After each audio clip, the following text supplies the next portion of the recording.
భవిష్యత్తులో అన్న మారుతుందేమో చూడండి.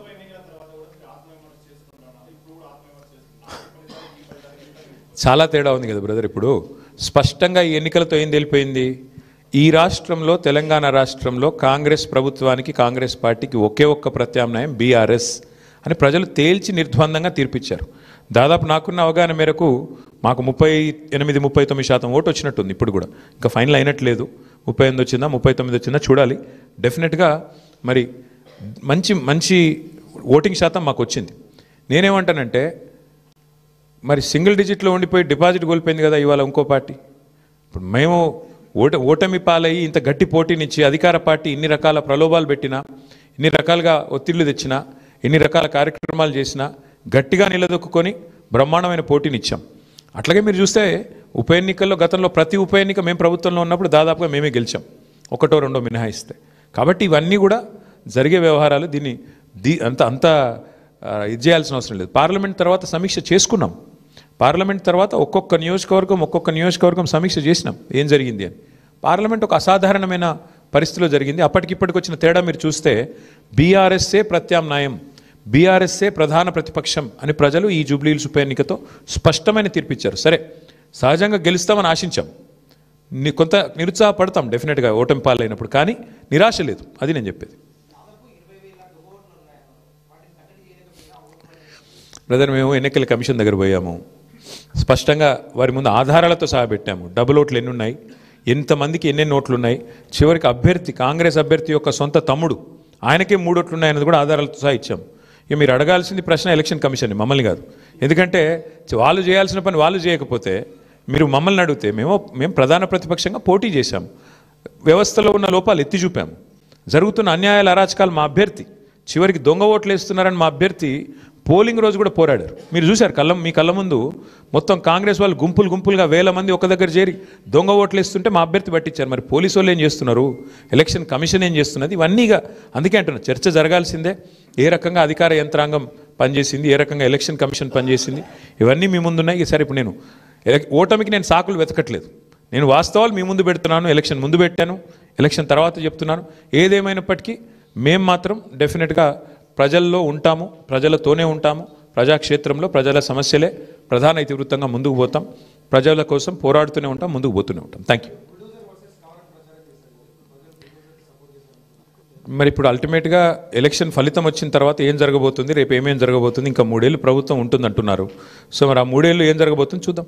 ఎందుకంటే అల్టిమేట్గా ఈ ప్రభుత్వం తన వైఖరి ఏమైనా మార్చుకోదా, మళ్ళీ శని ఆదివారాలు పేదల కొంపలు కూలగొట్టే పని చేస్తూనే ఉంటుందా చూస్తాం. మేము చూస్తాం, మీరు చూస్తారు. ప్రధాన ప్రతిపక్షంగా మా పాత్ర మాత్రం మేము బలంగా పోషిస్తాం. ప్రజల్లో మాత్రం ఎక్కడా తగ్గకుండా ప్రజల తరపున మాట్లాడుతూనే ఉంటాం. ఈ విషయంలో మమ్మల్ని ఏ రకమైన వారు ప్రయత్నాలు చేసినా మా గొంతు మాత్రం నొక్కలేరు, ఇది మాత్రం పక్కా. ఇప్పుడు మీరు చూస్తే పశ్చిమ బెంగాల్లో బీజేపీ నుంచి పోయి ఒక ఆయన ఎమ్మెల్యే గారు ముకుల్ రాయ్ అని తృణమూల్ కాంగ్రెస్లో చేరారు. హైకోర్టే కొట్టేసింది, ఆయన డిస్క్వాలిఫై చేసింది. మరి పశ్చిమ బెంగాల్లో జరిగింది, ఇక్కడ కూడా జరుగుతుందని మేము కూడా ఆశిస్తున్నాం. ఎందుకంటే న్యాయమే కదా. యాంటీ డిఫెక్షన్లా దేశమంతా ఒకటే ఉంది, బెంగాల్కు వేరే లేదు, తెలంగాణకు ఇంకోటి లేదు. కాబట్టి మేము కూడా ఆశిస్తుంది ఏంటంటే ఇక్కడ కూడా 10 ఉప ఎన్నికలు జరుగుతాయని ఆశిస్తున్నాము. అయితే ఇక్కడ గమ్మత్ ఏంటంటే ఒక్క ఉప ఎన్నికకే మరి ఇంత అపసోపాలు పడ్డారు కాంగ్రెస్ వాళ్ళు. మరి 10 ఉప ఎన్నికలు వస్తే వాళ్ళకి ముచ్చెమటలు బట్టి మరి రాహుల్ గాంధీని, ఇంకా ఇందిరాగాంధీని, ఇక సోనియా గాంధీని అందరినీ దించుతారేమో చూడాలి. కాబట్టి మేమైతే ధైర్యంగా లోకల్ బాడీ ఎలక్షన్ వచ్చినా ఉప ఎన్నిక వచ్చినా అన్నీ ఎదుర్కొంటాం. మాకు కొత్త ఏం కాదు, ఇది 2001 నుంచి కొట్లాడుతూనే ఉన్నాం, భవిష్యత్తులో కూడా కొట్లాడతాం. మాకు ఎన్నికలేం కొట్లాడడం కొత్త కాదు, గెలుపులు ఓటములు అన్నీ చూసాం మేము. ఆ స్థితప్రజ్ఞత మాకుంది. మరి కాంగ్రెస్ వాళ్ళు ఒక్క దెబ్బకే ఒక్క ఉప ఎన్నికకే ముఖ్యమంత్రి కాలికి బల్పం కట్టుకొని వెంకటగిరి బస్తీలలో కూడా తిరిగిండు. మరి 10 ఉప ఎన్నికలు వస్తే మరి ఏం చేస్తారో చూడాలి. Thank you. అవును,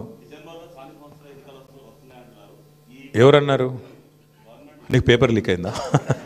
నేనేమంటా, వస్తే కొట్లాడతాం, ఏమున్నది బ్రదర్ అలా. ఇప్పుడు అల్టిమేట్గా కంటోన్మెంట్ ఉప ఎన్నిక ఒక అసాధారణమైన పరిస్థితిలో జరిగింది. అందులో మాకు 3వ స్థానం వచ్చింది.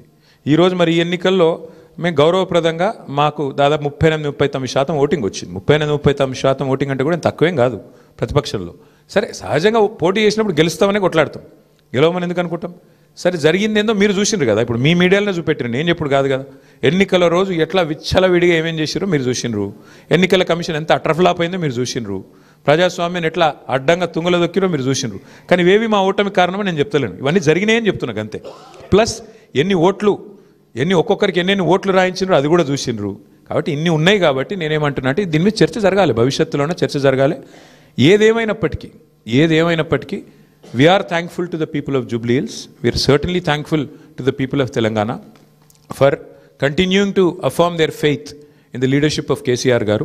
We will fight on public issues, we will fight on all people's issues till such time as KCR garu once again leads the state of Telangana, and we will continue to do our job as the principal opposition. Thank you. Congress మీకు కనబడతానే ఉంది కదా brother, last 3 days వచ్చి హడావుడి చేసి ఎవరికి సహకరించినా మీకు కనబడతానే ఉంది. RS brothers బాగానే వర్కౌట్ అయినట్టుంది, ఆర్ఎస్ బ్రదర్స్ యొక్క మంచి సహకార మిత్రమండలి ఏదైతున్నదో బాగానే వర్కౌట్ అయినట్టుంది. మరి చూడాలి, మిగతా విషయాలన్నీ మీరు విశ్లేషించండి. ఇక మీరు ఉన్నారు కదా, మరి రేపు ఎల్లుండి మీరేం రాస్తారు అన్నీ మేమే చెప్తే. Thank you. నష్టాల కోర్చి ఒకరిద్దరు కాదు, నిజంగా చెప్పాలంటే కొంతమంది తమ వ్యక్తిగతమైన సమస్యలు ఉన్నా కూడా వాటన్నిటినీ పక్కన పెట్టి నిర్విరామంగా పనిచేసినారు. వారందరికీ పేరు పేరున హృదయపూర్వకంగా వినమ్రంగా నమస్సులు, వినమ్రంగా ధన్యవాదాలు. దాదాపు ప్రతి బూత్లో 407 బూత్లు ఉంటే ప్రతి బూత్లో